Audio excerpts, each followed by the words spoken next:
Oh boy, we're finally back. Oh, the heat wave is finally over with. We're back to some racing. Sorry about last week, everybody. We'll just put that week behind us and move on to this week. All right, so it starts off Saturday, 2 races at Lime Rock Raceway.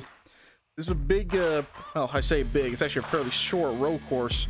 The Truck Series and ARCA are both there for the first time, I believe. But the Truck Series are up first. And Corey Heim does something that hasn't been done for about 20 plus years now. He leads every single lap of the race. Every single one. Every single one.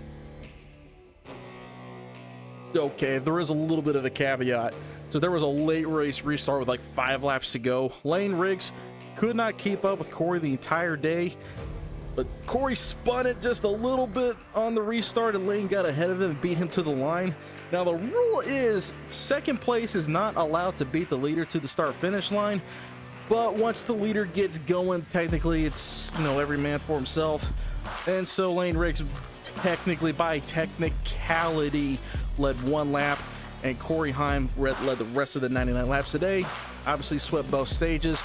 5th win of the year. And that cat is just super fast. But the results at the end of the race, the podium, obviously Corey Heim wins the race. Ty Majeski avoids most of the carnage of the day, gets into 2nd, and Gio Ruggiero, again, also a big surprise, finishes in 3rd place. Congratulations to our top 3 finishers, and congrats on the perfect race, Corey. You did it to the rest of us.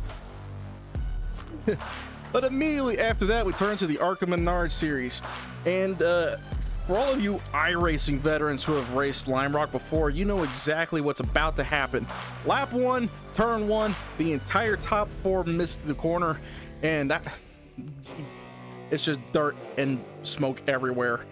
And don't worry, because they do it again on the very next restart. Everybody is missing this track here.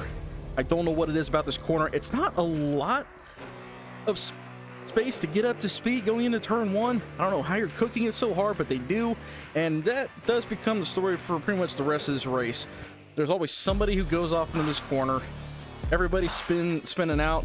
The only real big wreck of consequence was actually the number 10 of Ed Pompa. He spun out and stopped on the racetrack as cars were getting past him, but the 97 of Jason Kitzmiller, I guess, got on the brakes a little too hard, and he slid into frame and hit the number 10 really hard.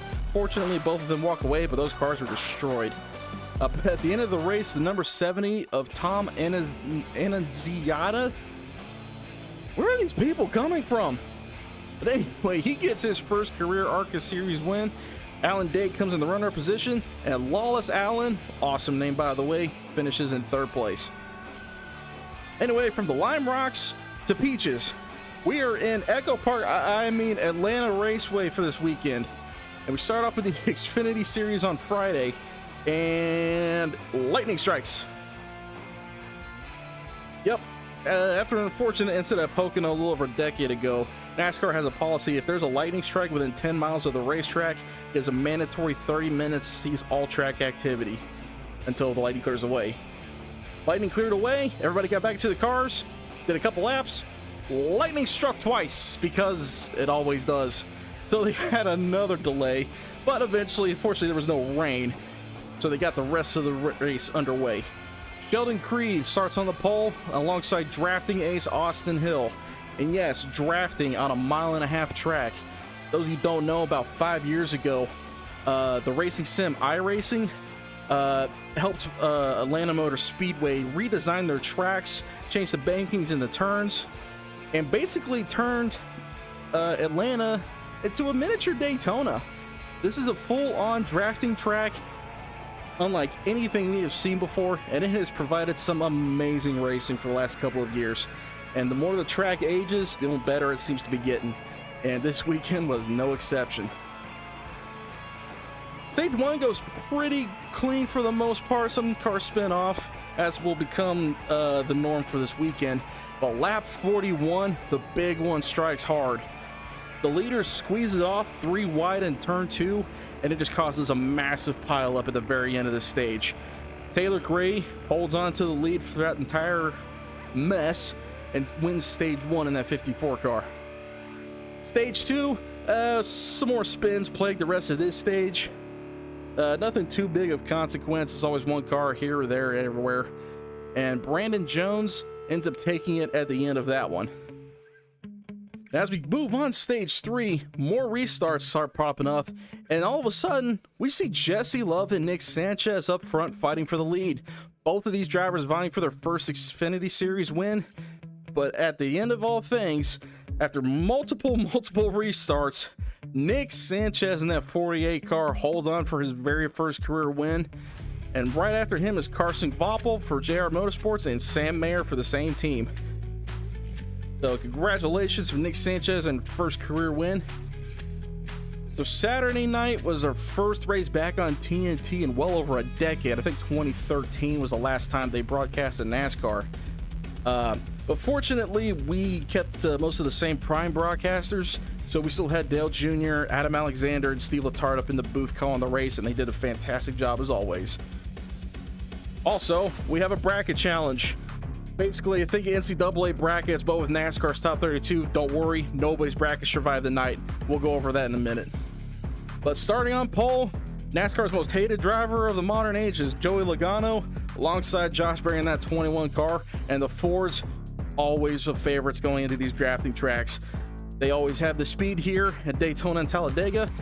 Nobody knows how they do it, but there are 8 Fords starting in the top 10 tonight, and they're going to be tough to beat.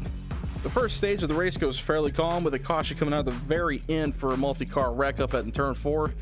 And the rest of it is run under the yellow flag, with Austin Cindric in the 2 taking the stage win, getting a couple extra points and a playoff point to pad his stats going into the playoffs soon.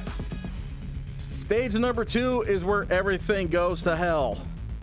Lap number 69. Keep your jokes to yourself. 23 cars wreck going into turn 3. We're gonna blame Denny Hamlin just like we always do, and because it looks like he did cause this wreck, maybe, kind of. It's hard to tell. The big downside with a 1.5 mile track, it is not as wide as Daytona or Talladega, and there was no room to hide here. And pretty much every single car that was in this wreck was part of the bracket challenge, and this pretty much solidified at the end of the night. Of the millions of people who submitted brackets for this weekend, approximately 0 remain perfect. So nobody's cashing in that $1 million this year, but there is still a race for it for the next 4 weeks. But after a very lengthy cleanup and red flag, Stage 2 gets back underway, and Tyler Reddick in the Superman car, looking pretty spiffy there, buddy, wins Stage 2 by just a hair over Chase Elliott. The son of Awesome Bill from Dawsonville, hometown track, hometown crowd, big favorite going in to win this race. And he's running up front all night. He's been running up front all year. Hasn't been able to catch that win just yet. But going into Stage 3, he's got a chance to take home the big prize. Unfortunately, just like the Xfinity race, Stage 3 is plagued with more single car spins. SVG, who have been running so good all night, finally lost a little bit of talent there heading off to turn 4. Bubba Wallace spun out too, and a few other cars. But it was a war of attrition for the last half of the stage. And when it comes to attrition, look no further than Brad Keselowski to come out on top. This guy has been brutalized this entire season, running up front with his teammates all year, only to find trouble at the very end. But it looks like tonight might finally be his night. He leads the last 50-some laps, takes the white flag, but here comes the Hendrick horsepower high train. Alex Bowman shoves Chase Elliott past Brad. Brad cannot get any help to get back around the 9 car, and the siren sounds at Dawsonville Pool House for Chase Elliott, winning his 2nd race at his home track, right over Brad Keselowski and Alex Bowman. And that's it from not Echo Park, Atlanta. That's a pretty fun race weekend. These are always really enjoyable to watch. Next week is going to be pretty chaotic though. NASCAR, the Truck Series are actually off for several weeks. I think they don't race for like 3 more weeks. But the Xfinity Cup Series are returning for the final time, it sounds like, to the streets of Chicago. SVG, always a big threat to win there. Won the first race there. Probably could have won last year too if it wasn't for somebody wrecking him. But looking forward to next week's action. Looking forward to seeing all the rest of you there. Don't forget to like, comment, and subscribe. We got some more videos in the work. We're not doing just recaps anymore. Trust me. I'm working on it, I promise. But looking forward to some new lore videos coming soon. And until all that drops, I'll see y'all next time. Have a great rest of your week. Stay cool.